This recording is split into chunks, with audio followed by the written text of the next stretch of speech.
Hello everyone. तो आज इस वीडियो में आप लोगों को सीबीएसई का 2020 का केमिस्ट्री का पेपर सॉल्व कराऊंगा और वीडियो के एंड तक जरूर बने रहेगा। इसमें मैंने आप लोगों के सारे क्वेश्चंस के लिए आप लोगों के लिए अच्छे अच्छे आंसर आपको स्टेप बाय स्टेप बताऊंगा और जेन्युइन आंसर आप लोगों को बताऊंगा। तो वीडियो को लाइक जरूर करिएगा, आपको पसंद आएगी तो, और चैनल को सब्सक्राइब करिएगा और अपने दोस्तों के साथ शेयर करिएगा। तो चलिए शुरू करते हैं। तो जैसा कि मैंने आप लोगों को बताया कि ये सीबीएसई का क्लास 12 का पेपर है केमिस्ट्री का, प्रीवियस ईयर 2020 ईयर का। इसमें आपसे फर्स्ट क्वेश्चन ऐसा पूछा गया है, predict the stereo chemistry of product formed. आपको प्रोडक्ट जो बनता है ऑप्टिकली एक्टिव एल्किल हैलाइड का, जब वो सब्सटीट्यूशन रिएक्शन जाता है एसएन मैकेनिज्म से, उसकी आपको स्टीरियो केमिस्ट्री बतानी है। तो आपके ऑप्टिकली एक्टिव कंपाउंड्स वो होते हैं जो आपकी प्लेन पोलराइज्ड लाइट को रोटेट कर देते हैं। तो इसमें आपका ऑप्टिकली एक्टिव एल्किल हैलाइड का प्रोडक्ट क्या फॉर्म होगा वो कह रहे हैं आपसे। तो आपका जो इसका आंसर होगा वो वन लाइन आंसर होगा आपका, रेसिमिक मिक्सचर फॉर्म होता है आपका। रेसिमिक मिक्सचर क्या होता है आपका, जब आपकी इक्वल क्वांटिटी में इनएंशियोमर्स को आपका मिक्स किया जाता है, वो आपका जो मिक्सर फॉर्म होता है इसको हम रेसिमिक मिक्सचर कहते हैं। और जैसे आपका एग्जांपल आप ले सकते हैं इसमें, प्लस माइनस प्लस ब्रोमोब्यूटेन और माइनस ब्रोमोब्यूटेन, ये दोनों प्लेन पोलराइज्ड लाइट को रोटेट कर देंगे, तो इसको हम ऑप्टिकली एक्टिव कंपाउंड कहते हैं। और हमारा डेक्स्ट्रो लैक्टिक एसिड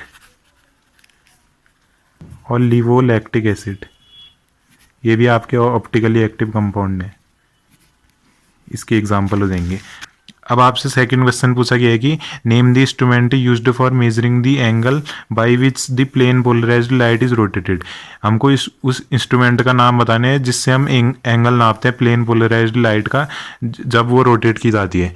तो इसका आंसर आपका हो जाएगा सीधे पोलैरीमीटर करके आप इसका आंसर लिख सकते हैं। तो पोलैरीमीटर क्या होता है आपका, पोलैरीमीटर आपका एक साइंटिफिक इंस्ट्रूमेंट है जिससे हम एंगल ऑफ रोटेशन नापते हैं जो प्लेन पोलराइज्ड लाइट से कॉज किया जाता है। जब आपके ऑप्टिकली एक्टिव कंपाउंड से कोई प्लेन पोलराइज्ड लाइट पास की जाती है तो उसको लेफ्ट या राइट शिफ्ट कर देते हैं।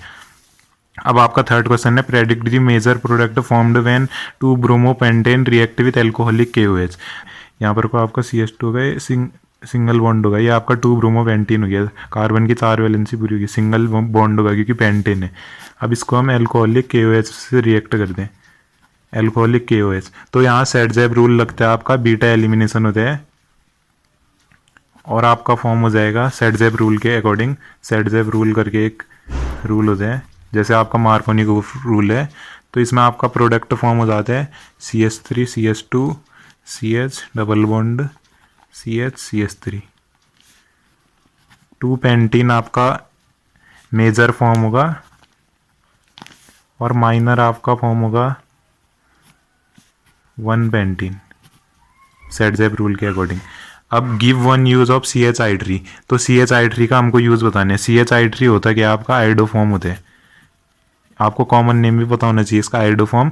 तो इसका एज एन एंटीसेप्टिक आप इसका आंसर लिख सकते हैं। एंटीसेप्टिक आपको पता होगा, जैसे आपके घाव वाव या चोट लग जाती है तो एंटीसेप्टिक का यूज किया जाता है, या आपका एग्जाम्पल इसका आंसर हो गया। और या as an skin care, medical line में इसका यूज़ किया जाता है एज एन स्किन केयर, ऐसे करके मेडिकल प्रोडक्ट में स्किन डिजीज़ अगर कोई हो जाती है तो स्किन केयर करने के लिए, स्किन की रिलेटेड डिजीज़ अगर कोई हो जाती है तो।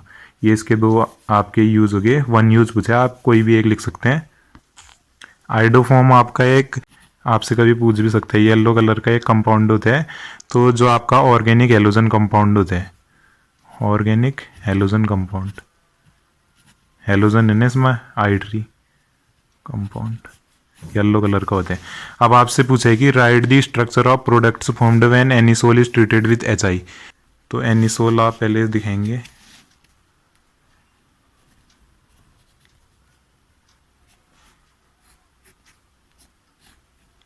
एनिसोल आपका एक एरोमेटिक कंपाउंड होता है बेंजीन की तरह, उसके ऊपर से आपकी ऑक्सी मीथेन ये आपका ग्रुप जुड़ा होता है, इसको हम एनिसोल कहते हैं। इसमें हम HI के साथ इसको ट्रीट करेंगे तो आपका फॉर्म होगा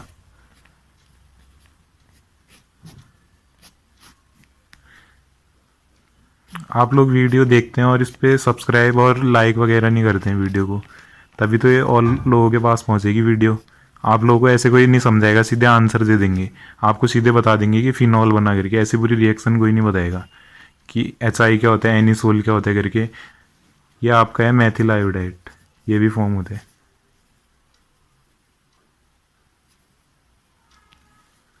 ये आपका फिनॉल और मैथिल आयोडाइड फॉर्म होगा इससे।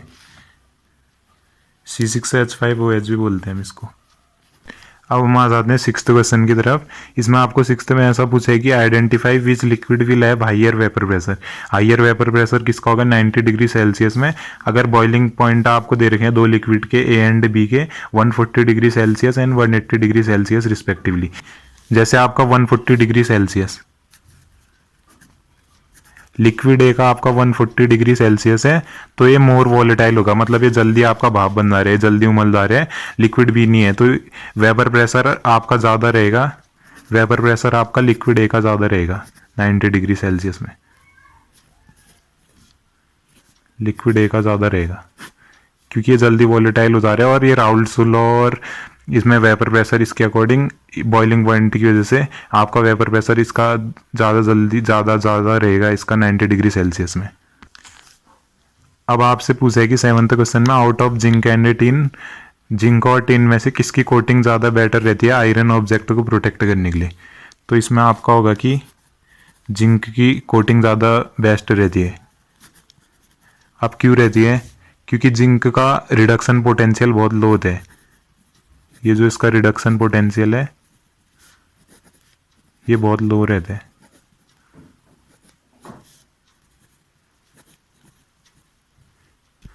अब आपसे 8th क्वेश्चन ऐसा पूछा गया है कि will the rate constant of reaction depend upon temperature. क्या आपका rate constant of reaction temperature के ऊपर डिपेंड करता है? अगर एक्टिवेशन एनर्जी रिएक्शन की 0 है तो इसका आंसर आपका हो जाएगा नो। फिर आप ऐसे भी लिख सकते हैं, सीधे नो भी लिख सकते हैं, क्योंकि आपका टेम्परेचर पे डिपेंड नहीं करता है रेट कांस्टेंट से अगर एक्टिवेशन एनर्जी 0 होगी, क्योंकि एक्टिवेशन एनर्जी 0 है आपकी, एनर्जी ऑफ रिएक्शन 0 है आपकी, तो रेट कांस्टेंट पे कोई भी इफेक्ट नहीं पड़ेगा।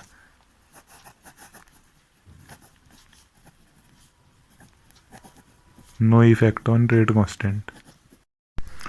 ये जो 7th क्वेश्चन था इसमें आप एक और रीज़न दे सकते हैं, एक तो रिडक्शन पोटेंशियल बहुत लो होता है और जिंक का आपका ज़्यादा जल्दी ऑक्सीडाइज हो जाता है। जिंक का आपका ऑक्सीजन की कांटेक्ट में आके ज़्यादा जल्दी आयरन को प्रोटेक्ट करेगा और अपना ऑक्सीडाइज होके कोरोजन से बचाएगा आयरन को, कोरोजन से आयरन को बचाएगा और अपना सेक्रीफाइस हो जाता है, अपना ज़्यादा जल्दी ऑक्सीडाइज हो जाता है एयर के साथ, तो तब जाके हम जिंक की कोटिंग यूज़ कर दें। अब आपका है 9th question, give the structure of monomer of PVC. ये बहुत इंपॉर्टेंट क्वेश्चन है। पीवीसी का मोनोमर, टेफ्लॉन का मोनोमर, बेकेलाइट का, इस टाइप से आपके बहुत इंपॉर्टेंट। पीवीसी का आपका दूसरा नाम होता है पॉलीविनाइल क्लोराइड। इसको हम अगर ओपन करके बोलेंगे तो पॉलीविनाइल क्लोराइड कहेंगे पीवीसी। मतलब इसमें आपके विनाइल क्लोराइड के बहुत ज़्यादा मॉलिक्यूल है, तो पीवीसी का फॉर्मूला आपका ऐसा होता है, तो आपका एच होगा, यहाँ पर भी एच होगा, CHCl, ये N हो गया, ये आपका पीवीसी का स्ट्रक्चर हो गया। और आपका मोनोमर क्या होता है? Vinyl chloride. तो विनाइल क्लोराइड को हम ऐसे दिखाते हैं, CH2 डबल बॉन्ड CHCl और खोल के H ऊपर इस टाइप से आपका ये विनाइल क्लोराइड हो गया। ये आपका मोनोमर हो गया पीवीसी का। अब आपसे पूछा है कि which structural unit present in detergent makes it non biodegradable. तो आपका डिटर्जेंट में कौन सा स्ट्रक्चर होता है जो इसको नॉन बायोडिग्रेडेबल बनाते हैं? आपको पता है डिटर्जेंट बायोडिग्रेडेबल नहीं है नेचर में, तो क्या होता है इसमें आपका? इसमें आपकी होती है ब्रांच्ड हाइड्रोकार्बन चेन। जो इसकी ब्रांच्ड हाइड्रोकार्बन चेन होती है ना, बहुत लंबी सी, क्या बोलते हैं उसको? सोडियम स्टीरेट, C17H35 COONA, इसका नाम होता है सोडियम स्टीरेट। और इसको कहीं कहीं पे को आपको केमिकल फार्मूला भी पूछा जा सकता है कि ये किसका है करके, C18H29 NaO3S, ये आपका केमिकल फार्मूला हो गया इसका। तो इसमें जो ब्रांच इतनी लंबी लॉन्ग चेन है हाइड्रोकार्बन चेन, ये इसको डिटर्जेंट को नॉन बायोडिग्रेडेबल बनाती है। ये आपका 10th क्वेश्चन का आंसर था। अब आपके 11 to 15 आपको MCQ दिए गए हैं। इसमें आपका 11th क्वेश्चन है, out of the following strongest base in aqueous solution is, इसमें से आपका सबसे ज़्यादा स्ट्रॉन्गेस्ट बेस कौन सा है आपका? तो इसमें आपका सबसे ज़्यादा स्ट्रॉन्गेस्ट बेस आपका होगा डाईमेथिलेमीन। अब डाईमेथिलेमीन क्यों होगा? क्योंकि इसके पास आपके CH3 ग्रुप है, और CH3 ग्रुप क्या होता है आपका? EDG, electron donating group. Capital E, इस टाइप से इसको दिखाते हैं, EDG, इलेक्ट्रॉन डोनेटिंग ग्रुप।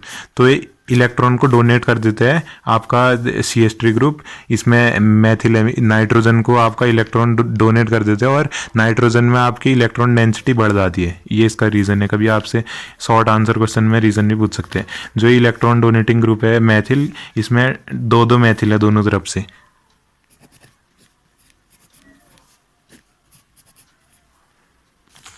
तो दोनों तरफ से इसको ये इलेक्ट्रॉन डोनेट कर रहे हैं, मोर आई इफेक्ट बन रहे हैं इसमें, और तब जाके आपका डाईमेथिलेमीन हो गया।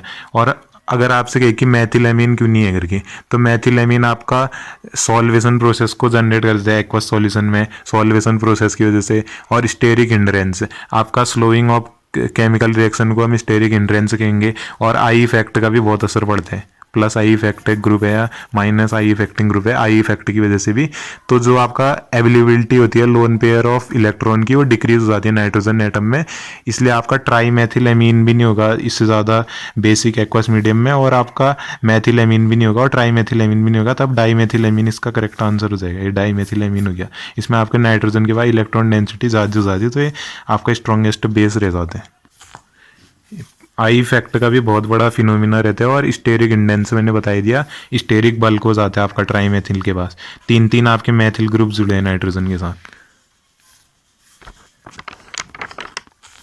यहाँ पर को आपका डाईमेथिलेमीन में हाइड्रोजन भी होगा, क्योंकि वैलेंसी पूरी नहीं हो रही है। लोन पेयर ऑफ इलेक्ट्रॉन तो बढ़ा रहे हैं, उसका इलेक्ट्रॉन डेंसिटी बहुत ज़्यादा बढ़ा दे रहे हैं नाइट्रोजन में, तब जाके आपका। अब आपका है 12th question, iodoform test is not given by. Iodoform test कौन नहीं देते आपका? तो इसका आंसर आपका होगा कि आइडोफॉर्म टेस्ट आपका ये नहीं देते, पेंटेन थ्रीओन नहीं देते। तो पेंटेन थ्रीओन क्यों नहीं देते आपका आइडोफॉर्म टेस्ट?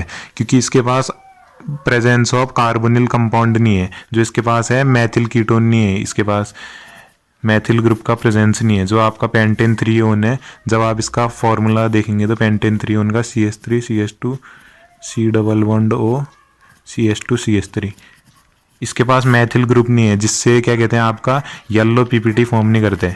और वो येलो PPT आपका क्या है? आइडोफॉर्म है।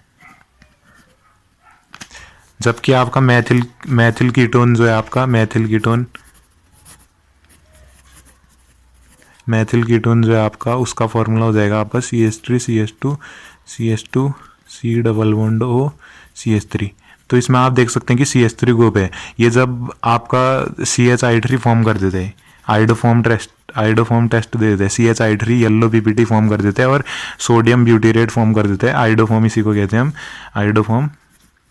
तो ये सारे आपके आइडोफॉर्म टेस्ट दिखा रहे हैं, मगर आपका ये पेंटेन थ्रीओन नहीं दिखा रहे, सब दिखा रहे क्योंकि इनके पास मैथिल ग्रुप है और ये आइडोफॉर्म टेस्ट देते हैं।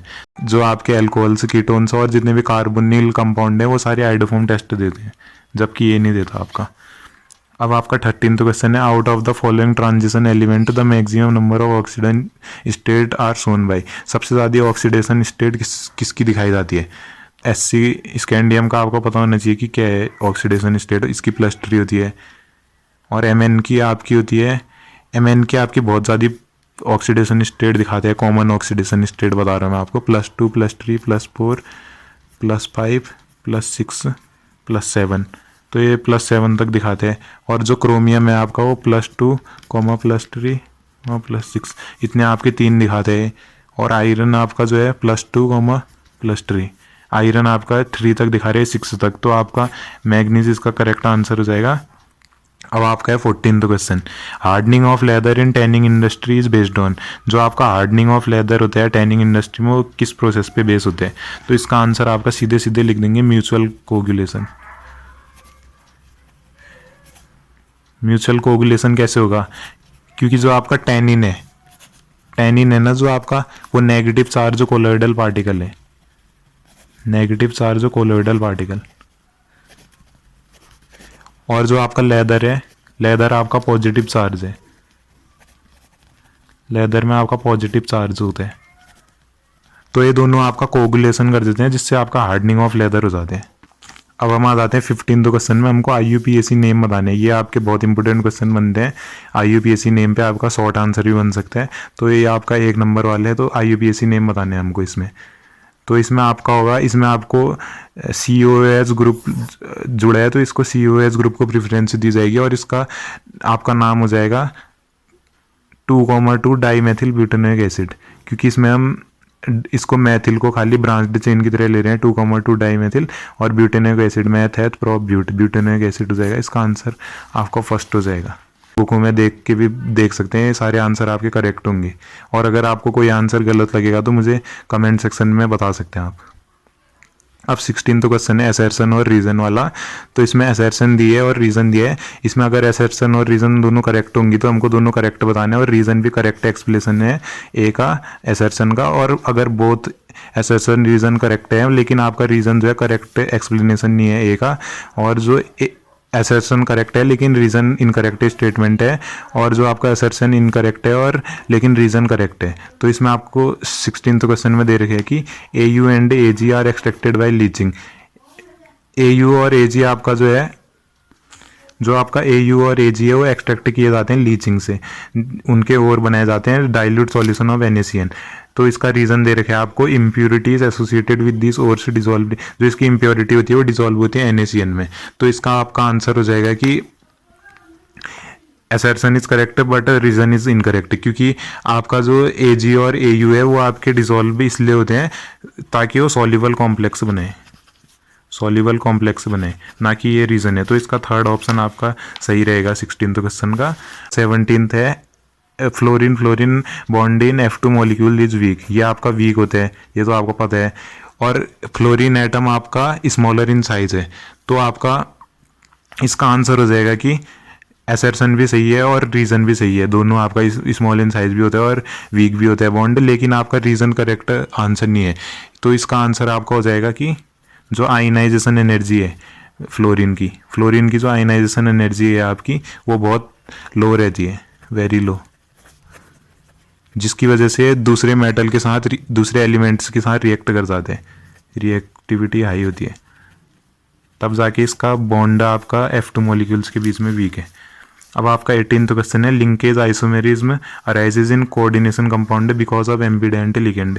जो आपका लिंकेज आइसोमेरिज्म है कोऑर्डिनेशन कंपाउंड में, वो आपका इसमें एम्बिडेंट लिगेंड की वजह से अराइज होती है, और रीजन है आपका ambidentate ligand like NO2 has two different donor atoms like N and O। तो ये आपका इसमें 18th का है।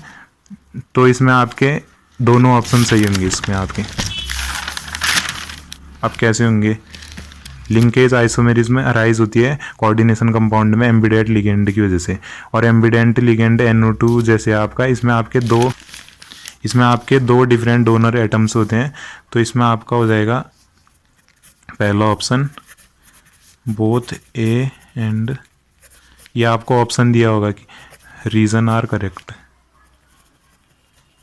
और रीजन आपका करेक्ट एक्सप्लेनेशन है ए का असर्शन का। ये मैं शॉर्ट में दे रहा हूँ, वहाँ आपको ऑप्शन खाली ऑप्शन बताना होगा और उसको लिखना होगा आपको, first option, second option, third option. अब आपको 19th क्वेश्चन दे रखे है कि असर्शन दिया है sucrose is a non reducing sugar. Sucrose जो है आपका नॉन रिड्यूसिंग शुगर है, और रीजन दिया है सुक्रोज के पास ग्लाइकोसाइडिक लिंकेज होते हैं। तो इसमें आपका असर्शन भी सही होगा और रीजन भी सही होगा, लेकिन आपका जो रीजन है वो रीजन करेक्ट एक्सप्लेनेशन नहीं है ए का। और 19th क्वेश्चन में हम लोग दोबारा से आते हैं। ये इसमें आपके बोथ असर्शन रीजन करेक्ट हैं आपके।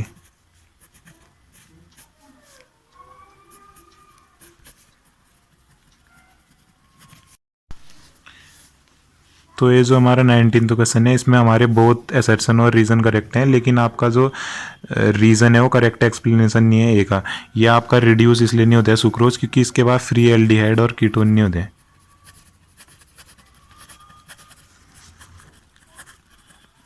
तो आप लोग इसमें सेकंड ऑप्शन क्लिक करेंगे, मतलब सेकंड ऑप्शन लिखेंगे, और सेकंड ऑप्शन इसलिए लिखेंगे क्योंकि सेकंड ऑप्शन में आपको दिया है असर्शन और रीजन करेक्ट है, लेकिन आपका रीजन जो है करेक्ट एक्सप्लेनेशन नहीं है ए का।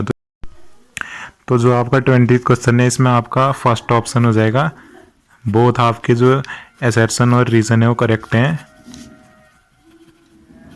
और जो आपका रीज़न है वो करेक्ट एक्सप्लेनेशन है ए का, क्योंकि जो दो मॉलिक्यूल हैं इसमें रिएक्शन के involve in the given elementary reaction, तब जाके आपका ये मॉलिकुलरिटी ऑफ रिएक्शन है आपका अपेयर कर रही है 2A करके। तो हमारा सेक्शन भी आ जाता है शॉर्ट आंसर टाइप क्वेश्चन। तो डिफाइन द फॉलोइंग करके आपको क्वेश्चन दिया है 21th। इसमें आपका फर्स्ट है ट्रैंक्विलाइजर्स।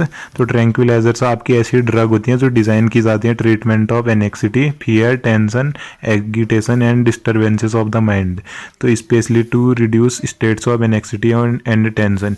इन आपके तनाव और थकान को कम करने के लिए लाइजर्स के आइप्रोनाइजाइड एंड फेनिलीजीन और आपके इक्वेनिल आपके इसके एग्जाम्पल हो जाएंगे ट्रैंक्विलाइजर्स के। तो इसमें आपका दूसरा डिफाइन है कि एंटीसेप्टिक। तो एंटीसेप्टिक आपका ऐसा सब्सटेंस होता है जो स्टॉप या स्लो डाउन करता है ग्रोथ ऑफ माइक्रो ऑर्गेनिज्म, जो micro organism from becoming infected of cut और वोंड, जहाँ पे को आपको जख्म हुए होते हैं वहाँ पर को आपको माइक्रो ऑर्गेनिजम्स की ग्रोथ को स्लो डाउन या स्टॉप करते हैं। तो आपके एग्जाम्पल हो जाएंगे क्लोरोहेक्सिडिन, पोविडिन, ये आयोडीन, क्लोरोजाइनिलॉल, आइसोप्रोफिल अल्कोहल, हाइड्रोजन परऑक्साइड और हेक्साक्लोरोफिन इसके एग्जाम्पल हो जाएंगे। जैसे डिटॉल वगैरह जो आप ये देखते हैं एग्जाम्पल, अगर कॉमन नेम अगर उनमें देखना आप उनके इंग्रेडिएंट्स में ये आपको मिलेंगे केमिकल कंपोजिशन।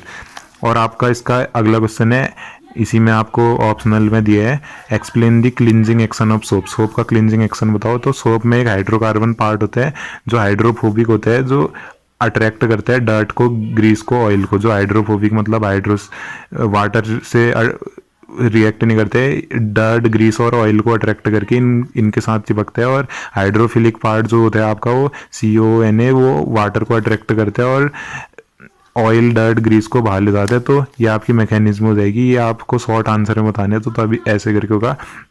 और ऐसे करके भी क्वेश्चन आ सकता है कि सोप आपके जो है हार्ड वाटर में क्यों नहीं रिएक्ट करते हैं। ये चैप्टर भी आपका बहुत इंपॉर्टेंट है। बायोमोलिक्यूल्स हो गया और पॉलीमर्स हो गया और केमिस्ट्री इन एवरीडे लाइफ। तो सोप आपके इसलिए नहीं करते हैं हार्ड वाटर में रिएक्ट क्योंकि वहाँ Ca2 कैल्शियम आयन से Mg2+ आयन्स आपके प्रेजेंट होते हैं हार्ड वाटर में, जो आपकी इनसॉल्युबल स्कम बना देते हैं। इनसॉल्युबल वाटर मिक्स है फैटी एसिड्स का, Ca and Mg salts of fatty acid. तो रिएक्शन से दिखाना चाहें तो C17H35CONA ये आपका कैल्शियम आयन से रिएक्ट करके इनसॉल्युबल सोप्स और स्कम बना देता है आपका कैल्शियम आयन के साथ, और 2Na+ बाहर, और इसमें आपका Mg के साथ ऐसे Mg के साथ रिएक्शन होगी इसकी सोडियम स्टीरेट की। तो ऐसे करके भी आपका बहुत इंपॉर्टेंट क्वेश्चन बनते हैं कि हम डिटर्जेंट को तभी प्रीफर करते हैं क्योंकि डिटर्जेंट आपका इसका क्लिनजिंग एक्शन ज़्यादा होता है और वो हार्ड वाटर में ऐसे इंसॉल्युबल स्कम इस टाइप से नहीं बनाते हैं। तो तब जाके हम डिटर्जेंट को प्रीफर करते हैं सोप की जगह हार्ड वाटर में या एसिडिक वाटर में वो करने के लिए, क्लोथ्स को वॉश करने के लिए और डेली यूज़ के लिए। अब आपका अगला क्वेश्चन है 5% सॉल्यूशन दिया है यूरिया का, मोलर मास आपको दे रखे हैं 60 ग्राम पर मोल। तो आपको ऑस्मोटिक प्रेशर निकालना है 300 कैलोरी में।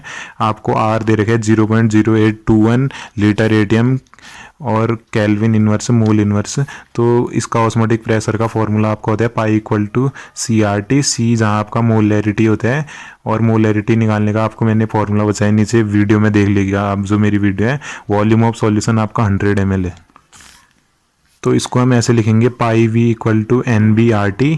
C को जब हम खोलेंगे NB/V था, C आपका मोलैरिटी था, मैंने आपको पीछे बताया, और मोलैरिटी मैंने आपको क्वेश्चन में बता रखे हैं। और पाई इक्वल टू ऐसे NB/V/RT हो जाएगा। फिर WB/MB, इसको NB को खोलेंगे, फिर लीटर में है आपका, तो इसको अगर ml में है तो इसको 1000 से मल्टीप्लाई करेंगे, जो मैंने नीचे 1000 से करे। फिर सबकी वैल्यू पुट करेंगे क्वेश्चन में। 5 दे रखे, मोलर मास दिया था 60, R दिया था, और वॉल्यूम 100 और टेम्परेचर 300, और 1000 से मल्टीप्लाई करेंगे। फिर आप इसको पूरा कैलकुलेट करेंगे तो आपका आंसर आ जाएगा 20.525 ATM। तो इसी में आप लोगों को एक ऑप्शनल में एक और क्वेश्चन दिया शॉर्ट आंसर में न्यूमेरिकल टाइप्स। इसमें आपको दे रखे है कि विसा टुक 2 aqueous solution, one containing 7.5 gram urea, इसमें मोलर मास 60 ग्राम पर मोल, और दूसरे का 7.5 ग्राम ऑफ सब्सटेंस है, उसका मोलर मास निकालना है 100 ग्राम ऑफ वाटर में रिस्पेक्टिव दोनों को। तो दोनों का फ्रोज पॉइंट जहाँ पे को वो जमते हैं वो सेम टेम्परेचर है, तो मोलर मास ऑफ जेड निकालने तो इसके लिए फॉर्मूला लगेंगे delta T F urea equal to delta T F Z जिसका निकालना है। तो डेल्टा टी एफ का फॉर्मूला होता है K F multiply by M, या आपका फ्रीजिंग डिफ्रेशन कॉन्स्टेंट। तो डेल्टा टी एफ यूरिया आपका हो जाएगा के एफ, यहाँ पे को आपका सॉल्यूट यूरिया है तो W B upon M B multiply by 1000 upon W A, और जेड वाले के लिए भी जिसका निकालना है ऐसे हो जाएगा। फिर डेल्टा टी एफ यूरिया और डेल्टा टी एफ जेड की जगह वैल्यू रखेंगे, फिर इन सब चीज़ों से ये सब चीज़ें कटेंगी तो मोलर मास ऑफ जेड जो ये आपका एम बी जेड है ये आपका कैलकुलेट करोगे तो 60 ग्राम लगभग इसका मोलर मास आएगा, 60 ग्राम पर मोल। और कैलकुलेट कर लीजिएगा, इसका आंसर मुझे बताइएगा। तो आज की वीडियो के लिए इतना ही, और अगर आप लोगों को लॉन्ग आंसर क्वेश्चन या न्यूमेरिकल के क्वेश्चन या थ्योरी के इंपॉर्टेंट क्वेश्चन चाहिए तो मेरी नीचे की वीडियोस में भी देख लीजिएगा, न्यूमेरिकल दे रखे मैंने लॉन्ग आंसर टाइप और इंपॉर्टेंट क्वेश्चन करके वीडियो डालिए। और अगर आप लोगों को इसके आगे की वीडियो में आप लोगों को बना के आपको प्रोवाइड कर दूंगा। तो थैंक्स फॉर वॉचिंग यहाँ तक के लिए वीडियो को, और वीडियो पसंद आएगी तो लाइक कर दीजिएगा और अपने दोस्तों के साथ शेयर कर दीजिएगा और चैनल को ज़रूर सब्सक्राइब कर दीजिएगा।